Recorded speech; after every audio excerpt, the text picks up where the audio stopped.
அன்புறவுகளுக்கு அன்பு வணக்கம். கதை கேட்கும் நேரம் இது.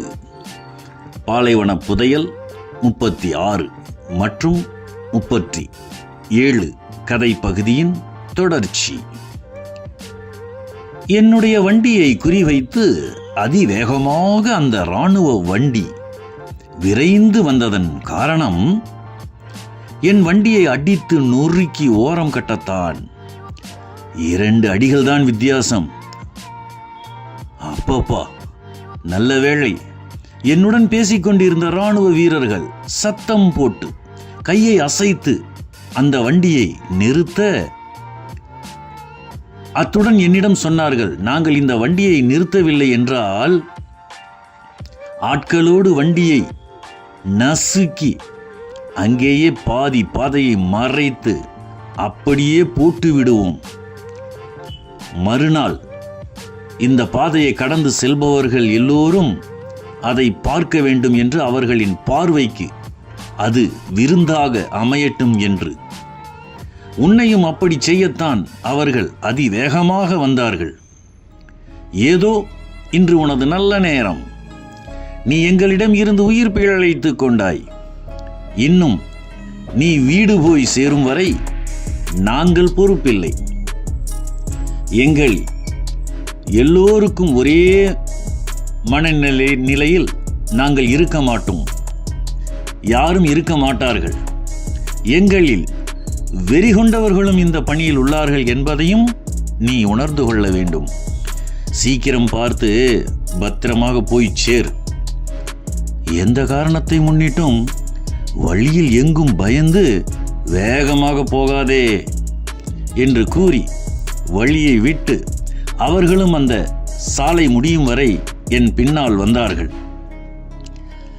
இந்த சமயம் நானும் அவர்களுக்கு நன்றியுடன் ஒரு சல்யூட் வைத்து விடைபெற்றேன்.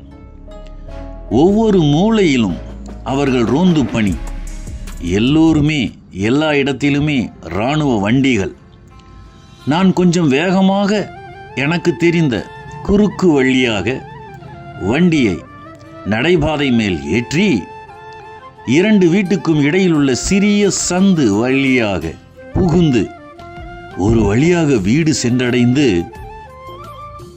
வண்டியை ஒழுங்காகவும் நிறுத்தாமல் அப்படியே விட்டுவிட்டு நேராக உள்ளே வந்து வீட்டு கதவை கோபமாக தட்டி வீட்டில் உள்ளவர்களை கோபமாக அழைக்க, எனது முதலாளி பதட்டத்துடன் வந்து கதவை திறக்க, அவ்வளவுதான். என்னால் கோபத்தை அடக்க முடியாமல் அதிகம் சத்தம் போட்டு கத்தி, நான் இன்று உயிர் பிழைத்து வந்ததே யார் செய்த புண்ணியமோ தெரியவில்லை. ஊரடங்கு சட்டம் போட்டு இருப்பது உங்களுக்கு தெரியாதா? அதுவும் அவர்களுக்கு எதிரான வேலையை என்னிடமே கொடுத்து அனுப்பியது மன்னிக்க முடியாத குற்றம். உங்கள் நாட்டுக்கு நீங்கள் பலியாவதில் ஒன்றும் எனக்கு தவறில்லை. என்னை ஏன் பலியாக நினைத்தீர்கள்? பலியாக்க நினைத்தீர்கள்? இனிமேல் நான் இங்கு வேலை செய்ய மாட்டேன். எனது பாஸ்போர்ட்டை கொடுத்து விடுங்கள். நான் இந்த வீட்டை விட்டு வெளியில் போகிறேன். உங்களுக்கு உங்கள் வேலைதான் பெரியது, ஆனால் எனக்கு என்னுடைய உயிர்தான் பெரியது. ஊரில் எங்களை நினைத்து எப்படியெல்லாம் வேதனையில் இருக்கிறார்களோ, நாங்கள் உயிருடன் இருக்கிறோமா அல்லது இறந்து விட்டோமா என்பது கூட எங்கள் ஊரில் இருப்பவர்களுக்கு தெரியாதே என்று வேகமான குரலில் சத்தம் போட்டு பேச, என் உணர்வுகளை புரிந்து கொண்ட அவர்கள் யாரும் மறு வார்த்தை பேசவில்லை. எனது முதலாளி மட்டும், மன்னித்து விடு சாதி, உன்னை இவர்கள் அனுப்பியது எனக்கு உண்மையில் தெரியாது. நீ போன பிறகு என்னுடைய பேரன் தான் வழியில் நடந்த விவரங்களை எல்லாம் எனக்கு எடுத்துச் சொல்லி என்ன நடந்தது என்று அவன் வீட்டில் இருந்து தொலைபேசியில் கூறினான். அது மட்டுமல்ல, சாதிக் திரும்ப வருவது கடினம் என்று சொன்ன பிறகு நாங்கள் பதறிவிட்டோம். இறைவனை பிரார்த்தனை செய்த வண்ணம் இருந்தோம். உனது வருகைக்காக நாங்கள் காத்திருந்தோம். இறைவன் அருள் கொண்டு நீ நல்லபடியாக வந்துவிட்டாய் சாதிக். அந்த இறைவனுக்கு நன்றி. இனி நீ எங்கும் வெளியில் வண்டியெல்லாம் ஓட்ட வேண்டாம். வெறும் தோட்டத்தை பராமரித்து கொண்டு இருந்தால் போதும். இனி உனக்கு நாங்கள் யாரும் எந்த வேலையும் சொல்ல மாட்டோம். நீ எங்களை விட்டுவிட்டு போக வேண்டாம். இறைவன் நாட்டம் கொண்டு குவைத் சீக்கிரம் பழைய நிலைக்கு திரும்பும் என்று சொல்லிய எனது முதலாளியின் கண்களில் நீர் வடிந்தது. அதை கண்டு என் மனமும் சற்று இலகிவிட, கலங்கிவிட, நான் வேறு எதுவும் பேசாமல் எனது அறைக்கு நேராக சென்று விட்டேன். செடிக்கு தண்ணீர் விடும் வேலையையும் கூட முதலாளி என்னிடம் சொல்லாமல் தானாக செய்து கொள்வது மனதுக்கு கொஞ்சம் சங்கடமாகத்தான் இருந்தது.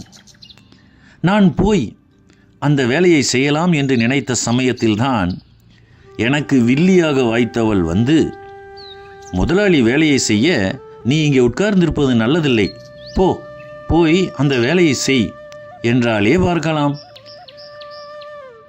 அந்த நேரத்தில் சிறிது இளகி இருந்த எனது மனம் மீண்டும் வில்லி அவள் சொல்லி நான் போவதா என்று என் ஈகோ தடுக்க என் மனம் மீண்டும் கல்லாகிவிட்டது. மறுநாள் எனது தந்தையார் என்னை பார்க்க வந்தார். நேற்று நடந்த சம்பவத்தை அவரிடம் சொன்னேன். உடனே முதலாளியிடம், எனது மகனை வெளியில் அனுப்புவதாக இருந்தால் நான் எனது மகனை என்னுடன் அழைத்து கொண்டு போய் விடுவேன் என்று சத்தம் போட்டார். உனது மருமகன் எனது முதலாளி எங்களிடம் எந்த வேலையும் சொல்வதில்லை. காரணம், வெளியில் அவ்வளவு பிரச்சனை நடக்கிறது. 2 மாதம் சம்பளமும் இன்னும் எனக்கு கொடுக்கவில்லையே. சம்பளம் கேட்டால் அடுத்த மாதம் சேர்த்து கொடுப்பதாக சொல்லிவிடுகிறார். எனது தந்தையார் யார் வேலை சொன்னாலும் வெளி வேலையை செய்ய வேண்டாம், நீயும் வெளியில் போக வேண்டாம் சாதி என்று கண்டித்து விட்டு போனார். இப்படியே சுமூகமாக நாட்கள் கடந்தன. ஆங்காங்கே சில பிரச்சனை நடந்து கொண்டுதான் இருந்தது. உணவு தட்டுப்பாடும் ஏற்பட்டது. எங்கேயும் கடைகளில் இல்லை. இருந்த சில கடைகளும் சூறையாடிவிட்டார்கள். இதற்கிடையில் ஈராக் அரசாங்கம் குவைத்தையும் ஈராக் நாடாக அறிவித்து விட்டது. ரேடியோ, டிவி, விமான நிலையம், இராணுவ தளங்கள் எல்லாம் ஈராக் கைப்பற்றிவிட்டது. குவைத் எல்லையை ஈராக் இராணுவம் தனதாக்கி கொண்டது. குவைத் நாட்டின் உள்ளே இரவு 2:30 மணி அளவில் நுழைந்த உடனேயே அங்கிருந்த சில உயர் அதிகாரிகள் எந்த நேரமும் எதுவும் நடக்கலாம் என்று எதிர்பார்த்து கொண்டிருந்த குவைத் மன்னர்கள் இருவருக்கும் தகவல் அனுப்பப்பட்டது. அவர்கள் குடும்பத்தோடு தயாராக வைத்திருந்த வண்டிகளில் சவுதி எல்லையை நோக்கி அந்த நிமிடமே சாதாரண மனிதர்களின் வேடத்தில் சவுதியில் தஞ்சம் புகுந்தார்கள் என்ற செய்தி இங்கே பலராலும் பேசப்பட்டது. இன்னும் குவைத்திகள் பலர் தங்களது வீட்டையும் பொருட்களையும் வீட்டில் வேலை செய்யும் அவரவர்களிடமே ஒப்படைத்துவிட்டு சவுதியில் அகதிகளாக தஞ்சம் புக ஆரம்பித்தனர். இப்படியே 1 வாரம் தங்களின் உயிரை காப்பாற்றிக் கொள்ள தங்களுடைய செல்வாக்கு, செல்வம், பொருட்கள், வீடு, வாசல், வண்டிகள் என்று எல்லாவற்றையும் துறந்து மறந்து பணியாட்களிடம் ஒப்படைத்துவிட்டு எல்லையை கடந்தார்கள் குவைத் நாட்டு பிரஜைகள். இதை அறிந்த ஈராக் இராணுவம் சவுதி எல்லையையும் கூட அடைத்து விட்டது. ஈராக் தனது பொதுமக்களை குவைத்தின் உள்ளே போகலாம் என்று அறிவித்து நாட்டின் உள்ளே விட்டு வேடிக்கை பார்த்தது. இனி குவைத் நாட்டு தினார் பணம் செல்லாது, இனி எல்லாம் ஈராக் பணம்தான் என்று பிரகடனம் செய்தது. ஈராக்கின் பொதுமக்கள் வந்து குவைத் பணத்தை பெற்றுக்கொண்டு ஈராக் பணத்தை குவைத் நாட்டின் உள்ளே திணித்தார்கள். ஈராக் மக்கள் குவைத் நாட்டின் உள்ளே புகுந்த பலர் திருடவும் ஆரம்பித்தார்கள். பலரும் கிடைத்ததை சுருட்டி கொண்டும் போனார்கள். இன்னும் பலர் ஈராக் பணத்தை கொடுத்து அவர்கள் பார்க்கும் பொருட்களையெல்லாம் வாங்க ஆரம்பித்தார்கள். பல இடங்களில் கொலையும் கொள்ளையும் நடந்தது. எந்த துறையும் இயங்கவில்லை. எந்த பணியும் நடக்காமல் குவைத் எங்கும் ஒரே துர்நாற்றம் எடுக்க ஆரம்பித்து விட்டது. காரணம், எல்லா வேலைகளும் நிறுத்தப்பட்டு ஊழியர்கள் இல்லாத அவதி. எல்லோரும் அவரவர் வேலைகளை விட்டுவிட்டு ஊருக்கு போக ஆயத்தமாகி கொண்டிருந்தார்கள். ஆனால் எல்லா திசை எல்லைகளும் மூடப்பட்டு இருந்ததால் ஒரு ஈ காக்கா கூட வெளியேற முடியாத சூழல். குவைத் நகராட்சியும் இயங்காமல் தெருவில் எங்கு பார்த்தாலும் குப்பையும் துர்நாற்றமுமாக இருந்தது. அவர்களுக்கே தாங்காமல் குவைத் நாட்டு மக்களே களம் இறங்க ஆரம்பித்தார்கள்.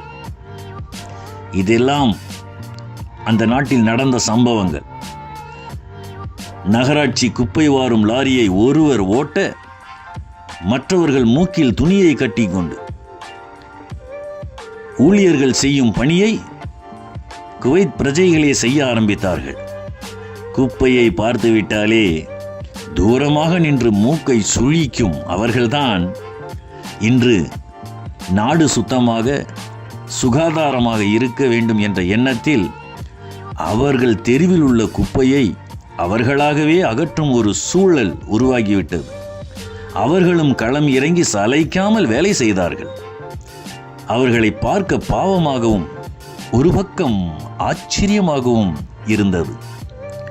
நாளடைவில் உணவு தட்டுப்பாடு வேறு ஆரம்பித்தது. ஈராக்கில் இருந்து பொருட்கள் கொண்டு வந்து விற்பனை செய்ய ஆரம்பித்தார்கள். குவைத்தின் மூளை முடுக்கு எல்லாம் பெரிய பெரிய சந்தைகளாக மாறி எங்கும் காட்சியளித்தது. ஜனங்கள் கூட்டம் கூட்டமாக கூடி பொருட்களை வாங்க ஆரம்பித்தார்கள். குவைத்தில் இருந்து பல தேசத்து மக்கள் ஈராக் சென்று பொருட்களை வாங்கி வந்து இங்கே விற்பனை செய்து வியாபாரம் செய்யவும் ஆரம்பித்தார்கள். இதில் சாராயம் மற்றும் போதைப் பொருட்களும் குவைத்தின் உள்ளே மிகவும் எளிதாக கிடைக்க ஆரம்பித்தது. பலரும் போதைக்கு அடிமையானார்கள். பிறகு சில குவைத்தி மக்கள் ஈராக் அதிகாரிகளை சந்தித்து தங்கள் நாட்டில் உணவு தட்டுப்பாடு ஆகிவிட்டது, ஆகையால் அந்தந்த நகராட்சியில் உள்ள ஒரே ஒரு அங்காடியாவது திறந்திருந்தால் அவசரத்திற்கு தேவையானதை வாங்கிக் கொள்ளலாமே என்று கேட்டுக்கொண்டதன் பெயரில் குறிப்பிட்ட 3 நகராட்சியில் மட்டும் சூப்பர் மார்க்கெட் என்று சொல்லும் பல்திறன் அங்காடி திறக்க உத்தரவு கொடுத்தார்கள். அந்த 3 இடங்களிலும் சரியான கூட்டம். பொருட்கள் உடனுக்குடன் தீர்ந்து விடுகின்றன. இடையில் பன்னாட்டு படைகள் குவைத்திற்கு ஆதரவாக திரண்டு ஈராக்கிடம் பேரம் பேச ஆரம்பித்தார்கள். ஈராக் அரசு எதற்கும் படியவில்லை. கிட்டத்தட்ட 23 நாடுகள் ஒன்று சேர்ந்து ஈராக்கை மிரட்டல் விட அப்போதும் ஈராக் எதற்கும் சற்றும் பணிவதாக தெரியவில்லை. பன்னாட்டு படை எந்த நிமிடத்திலும் தாக்கலாம் என்ற ஒரு சூழல் நிலவிக்கொண்டே இருந்தது. ஆகையால் இரவில் தெரு விளக்குகள் எரியாது. இரவில் ஊரடங்கு சட்டம் வேறு ஈராக் விதித்திருந்தது. இரவு நேரத்தில் போர் மூண்டால் நிலத்தடி வசதி கொண்ட அண்டர் கிரவுண்ட் கட்டிடங்களில் வசிக்க வேண்டும் என்று குவைத் மக்கள் துண்டு பிரச்சாரம் செய்ய ஆரம்பித்தார்கள். நான் பணிபுரியும் எனது வீட்டில் அத்தகைய வசதி இல்லை. எனது முதலாளி தனது மருமகன் எனது தந்தையார் வசிக்கும் வீட்டில் அண்டர் கிரவுண்ட் வசதி இருந்ததால் தினமும் என் எஜமானர்கள் குடும்பத்தில் உள்ள அனைவரும் மாலை 6 மணிக்கு அந்த வீட்டிற்கு போய் இரவு தங்கி மறுநாள் காலையில் 6 மணிக்கு வீடு திரும்பி விடுவோம். இப்படியே பயந்து பயந்து நாட்களை கடத்தி வந்தோம். எங்கள் உயிர் மற்றும் உடைமை மீது எந்த நம்பிக்கையும் இல்லை. எந்த நிமிடத்திலும் எது வேண்டுமானாலும் நேரலாம். அப்படித்தானே இருந்தது அன்றைய நிலை. இப்படியே ஒரு மாதம் கடந்தது. ஊருக்கு தொடர்பு கொள்ள எந்த வசதிகளும் கிடையாது. நாங்கள் உயிரோடு இருக்கின்றோமா இல்லையா என்பது கூட யார் வீட்டுக்கும் தெரியாது. ஒரு நாள் எனது முதலாளி எனது 3 மாத சம்பள பாக்கியை ஒன்றாக சேர்த்து கொடுக்க, அதையும் வாங்கி எனது தந்தையார் வசம் கொடுத்து விட்டேன். அந்த பணம் ஒரு செல்லா காசுதான். அன்றைய குவைத் பணம் அதன் மதிப்பை இழந்திருந்தது என்பது குறிப்பிடத்தக்கது. இதுபோன்ற இன்னும் பல சுவாரஸ்யமான அனுபவங்களுடன் அடுத்த காணொளியில் உங்களை சந்திக்கும் வரை உங்களிடம் இருந்து விடைபெறுவது உங்கள் அன்பு திருக்குறள் முரசு முனைவர் அன்வர் பாட்ஷா.